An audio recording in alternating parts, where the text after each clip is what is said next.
그 지역의 목자들이 밤에 밖에서 자기 양떼를 지키더니 주의 사자가 곁에 서고 주의 영광이 그들을 두루 비춤에 크게 무서워하는지라.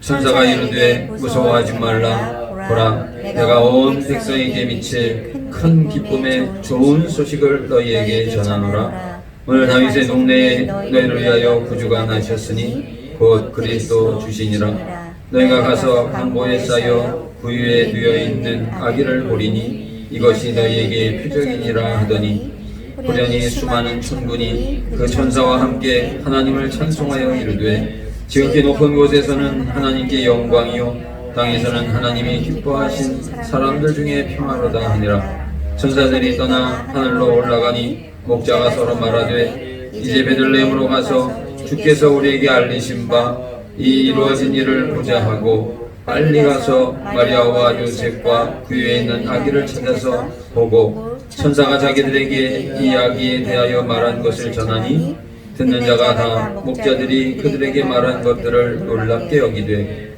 마리아는 이 모든 말을 마음에 새기어 생각하니라. 목자들은 자기들에게 이르던 바와 같이 듣고 본 그 모든 것으로 인하여 하나님께 영광을 돌리고 찬송하며 돌아가니라. 아멘. 학기 말이 되면 학생들은 공부하느라고 참 여념이 없습니다.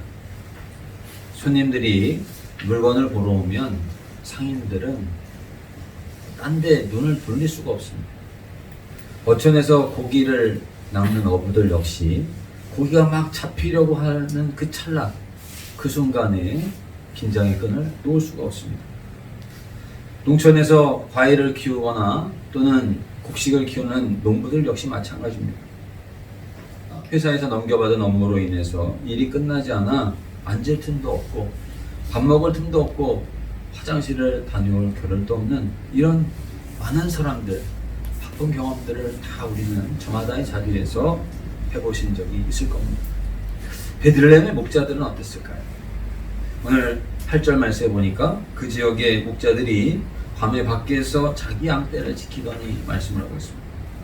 찬 공기에 서로 몸을 붙이고 있는 양들을 보면서 3경이 4경이 지나 동이 트기만을 기다리며 밤을 지새우고 중간중간 양들의 이름을 부르며 시야를 떠나지 않는 것.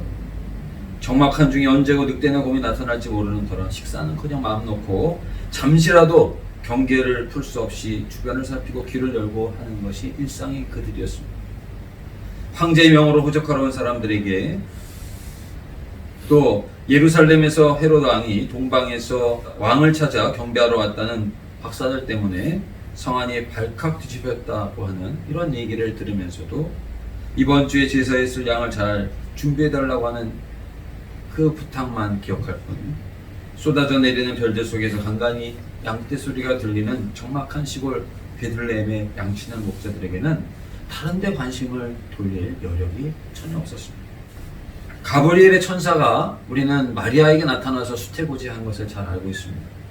예수님의 탄생의 소식을 고지한 처녀 마리아, 또 꿈으로 도저히 이해할 수 없지만은 하나님의 일이라는 사실을 알려준, 그래서 받아들일 수 없지만 받아들여야만 하는 상황에 처해 있는 요셉. 그들에게 천사가 나타나는 것을 우리가 다 알고 있고 이해할 만한 일입니다. 이스라엘을 블레셋의 손에서 구한 사사 삼손이나 주의 길을 예비할 세례 요한의 탄생을 알려준 제사장 사가랴에게 천사가 나타난 것 역시도 우리는 잘 알고 있고 그럴 수 있겠다 이런 생각을 할 수 있습니다.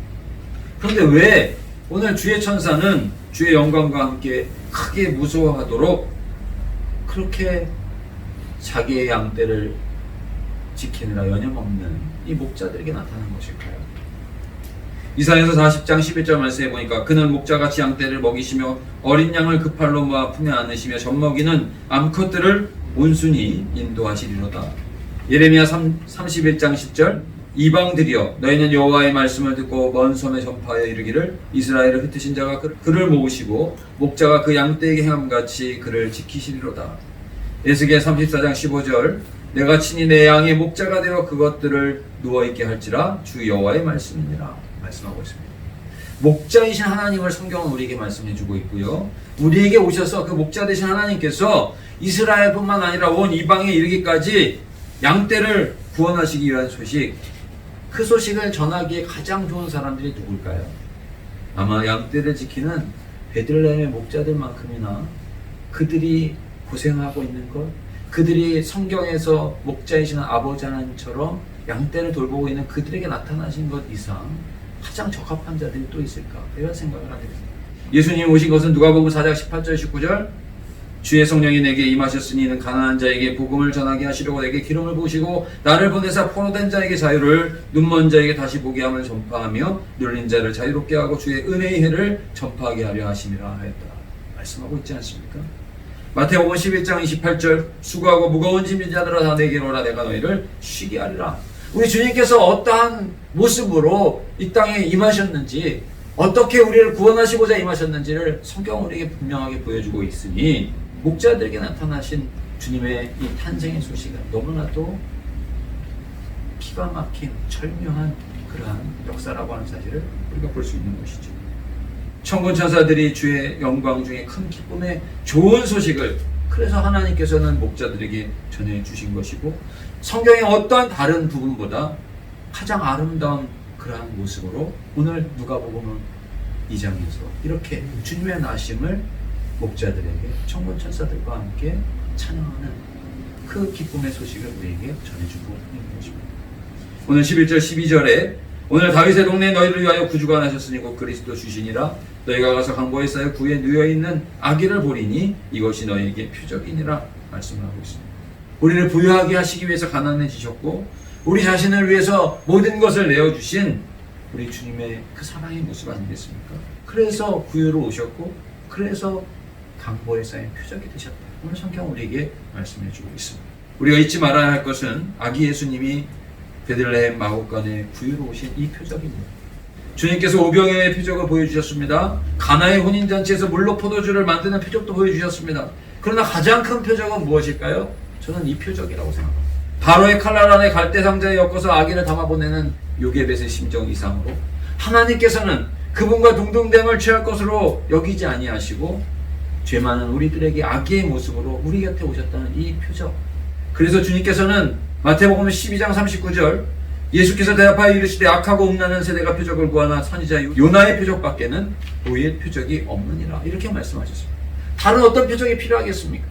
유다 베들레헴에 그리스도가 나신 것을 알고 있었던 대제사장들과 서기관들이 있었습니다. 그러나 그들도 정작 말구유에 그 아기가 누워있을 것이라고는 생각하지 못했던 것 같습니다. 그런 비천한 곳에 관심을 두지도 않았을 겁니다. 다윗이 사울의 칼날을 피하여 아둘람 굴에 숨었을 때 거미가 그 굴을 거미줄을 치지 않았습니까?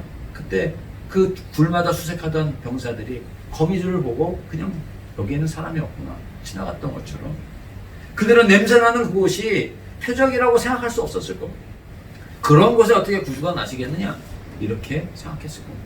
그러나 오늘 그 목자들은 달랐습니다. 표적을 알아볼 수 있었습니다. 주의 사자의 말에 구유의 아기가 누워있다고. 구유는 무엇입니까? 먹이통입니다. 양들이 먹고 소가 먹고 말이 먹는 먹이통이 바로 구유 아닙니까? 베들레헴이라고 하는 곳도 떡집이라는 뜻이 있습니다. 그러니 떡집에서 일어난 일, 구유 안에 아기가 누웠다라고 하는 것은 우리를 구원한 그리스도라고 하는 사실을 목자와 같은 자들이 아니면 그것을 알아차릴 수 있는 그런 통찰력을, 그런 은혜를 받은 사람이 누가 있겠느냐라고 하는 것입니다. 목자들은 가장 고단한 인생을 살았습니다. 그럼에도 낮은 곳에 임하시는 하나님의 은혜를 알고 있었던 사람들이 바로 목자들입니다. 성전에서 몸이 베이고 칼로 장기를 훑어내고 각을 떼이면서도 하나님 앞에 드려지는 양들을 보면서 천하디 천하게 여길지는 모르지만 하나님 대신에 내가 죽어야 하는데 라고 하는 사실을 곱씹으며 사람들을 멸시하더라도 자신이 목자라고 하는 사실이 하나님 앞에 감사했던 사람들, 그 사람들이 바로 양치는 목자들이었습니다. 주의 천사들의 말을 들을 때 그 말을 새겨듣지 않을 사람이 어디 있겠습니까? 천사가 나 같은 자에게 나타났다라고 하는 일을 놀라지 않을 사람이 어디 있겠습니까? 그런데 오늘 목자들은 그 소식을 들은 것으로 끝내지 않았습니다. 지키는 양떼를 버려두고 밤새도록 지켜야 되는 그 중요한 사건을 자기의 업무를 뒤로 하고서라도 오늘 천사의 메시지를, 이런 하나님의 표적을 보고 우리가 가만히 있을 수 있느냐? 그러면서 나병에서 나은 환자가 하나님을 찬양하려고 주님 앞에 다시 돌아와 엎드려 경배했던 것처럼 그러한 은혜를 받은 목자들은 하나님을 찬양하지 않을 수 없었던 것이죠. 세상 사람들이 볼 때는 비천하고 가난해 보이지 모르지만 구주를 알아볼 수 있는 그 표적을 볼 수 있는 능력이 그들에게 있었기 때문에 오늘 주의 사자는 목자들을 찾아가는 것입니다. 두 번째로 우리가 주목해야 될 것은 천군 천사의 찬양입니다. 천군 천사의 찬양이 베들레헴 하늘에 가득 울려 퍼졌을 것입니다. 아기의 탄생을 알리는 별이 왜 동방 박사들의 눈에만 보였을까요? 왜 예루살렘 전체에 헤롯을 비롯한 대제사장들과 서기관들이 있었는데도 그리스도의 나심의 그 별을 누구도 알아보지 못했을까요?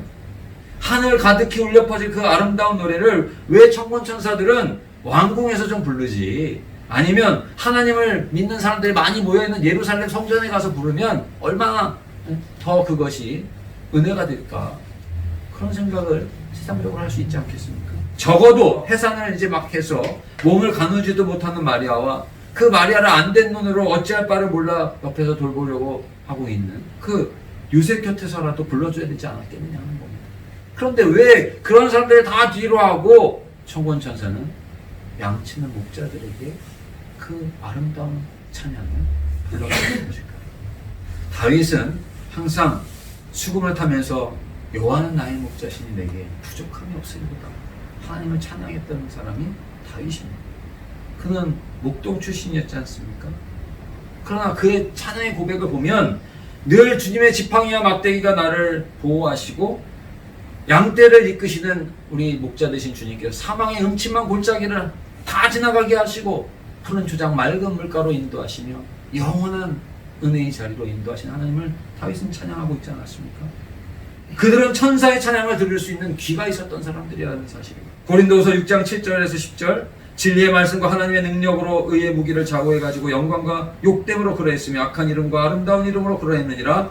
우리는 속이는 자 같으나 참되고 유명한 자 같으나 유명한 자요 죽은 자 같으나 보라 우리가 살아있고 징계를 받는 자 같으나 죽임을 당하지 아니하고 근심하는 자 같으나 항상 기뻐하고 가난한 자 같으나 많은 사람을 부유하게 하고 아무것도 없는 자 같으나 모든 것을 가진 자보다, 이렇게 사도 바울은 말씀하고 있습니다. 그들은 듣는 귀가 있었던 사람입니다. 믿는 믿음을 가진 사람들이었습니다. 그리고 거기에서 끝나는 것이 아니라 그 받은 바 그 표적을 따른 그 은혜에 감동한 그들은 가서 그 복음을 전하는 사람들이었다고 하는 사실입니다. 대제사장과 서기관들도 알고 있었습니다. 그러나 그들은 주의 복음이라는 생각을 하지도 못했습니다. 아마 많은 사람들이 듣기는 들어도 그 놀라운 소식이라고 그저 혀를 내두를지는 모르지만 그렇게 모든 것을 뒤로 하고 양떼를 뒤로 하고 쫓아가서 악있게 경배하는 그러한 모습을 갖는 사람들, 그것이 정말 우리에게 주신 그리스도의 표적이라는 사실을 믿는 사람들, 바로 이 목자들의 그러한 믿음이 아니겠는가 하는 것입니다. 천군 천사의 찬양을 들은 그들이 한 걸음에 달려가 하나님 앞에 영광을 돌리니 많은 사람들이 놀랍게 여겼습니다. 또 마리아가 얼마나 큰 위로를 받았겠습니까? 마리아는 그의 평생에 잊을 수 없어서 그 일을 마음 가운데 곰곰이 생각하는 그런 귀한 정말 위로를 받고 기쁨을 얻는 그런 시간이 되었던 것입니다. 사랑하는 성도 여러분, 이렇게 말씀을 따르던 목자들에게 세례요한과 관계가 있는 것이 아니었습니다. 그들이 아기 예수를 낳은 마리아나 요셉과 같은 부모도 아니었습니다. 삼손과 같은 이스라엘을 블레셋의 손에서 구원해낼 그런 위대한 사람들도 아니었습니다. 그러나 주의 천사, 주의 사자는 이 목자들을 찾아갔고, 그래서 그 기쁨에, 그 은혜에 가득 온 땅에 올려 퍼지는 천군 천사의 찬양과 함께 오늘 구주 탄생의 그 기쁨의 메시지를 목자들에게 전해 주었습니다. 목자들이 그냥 듣는 것에서 그치거나 믿음으로 자기에게만 간직하고 있었다면 오늘 우리에게 성탄의 기쁜 소식이 전해졌겠습니까? 누가복음에 전해지는 이 아름다운, 어떠한 것과도 비교할 수 없는 이 아름다운 그 복음의 그 은혜를 오늘 우리들이 어떻게 보고 듣고 깨닫고 감동할 수 있겠느냐 하는 것입니다. 이들이야말로 믿음이 무엇인가를 우리에게 보여준 사람들이에요. 이들이야말로 우리가 어려운 중에 살아가면서도 어떻게 살아가야 하고 무엇을 바라보고 살아가야 하며 우리가 무엇을 힘입어서 하나님을 영화롭게 해야 하는가를 보여준 사람이 아니겠느냐 하는 것입니다. 오늘 누가 구유에 있는 아기께 영광을 돌리는 성도입니까? 주님의 나심을 우리는 다 듣고 보고 알고 있습니다. 찬양하며 영광을 돌리고 있습니다. 목자들과 같이 오늘 찾아가 그 표적을 반신반의하는 것이 아니라 정말 우리를 위해서 온 백성에게 미칠 큰 기쁨의 좋은 소식을 우리가 받았구나. 기뻐하며 감동하며 하나님 앞에 영광을 돌려드리고 아기께 경배하는 목자들과 같은 믿음, 목자들과 같은 믿음의 귀와 눈과 은혜가 오늘 우리 모든 사랑하는 성도님들에게 가득하시기를 간절히 원합니다. 옛 선지 예언 응하여 베들레헴 성인 주 예수 탄생하시니 온 세상 부자가 저 천사 기쁜 노래를 또다시 부르니 온 세상 사는 사람들 다 하다. 오늘 우리 찬송 부르면서 우리도 아기께 그 위에 있는 우리 주님께 영광을 돌려드리고 함께 기도드리겠습니다.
이제는 예수 그리스도의 그 크신 은혜와 하나님 아버지 그 만극하신 사랑과 오늘도 우리가 동행하시는 성령님의 그 놀라우시는 종이 오늘 예배를 드리며 목자들과 같이 주님 앞에 달려나가 아기 예수께 경배하는 믿음의 성도들이 되겠노라. 하지만은 사랑하는 모든 성도님들에게 이제로부터 영원토록 함께하여 주옵시기를 간절히 축원하옵나이다.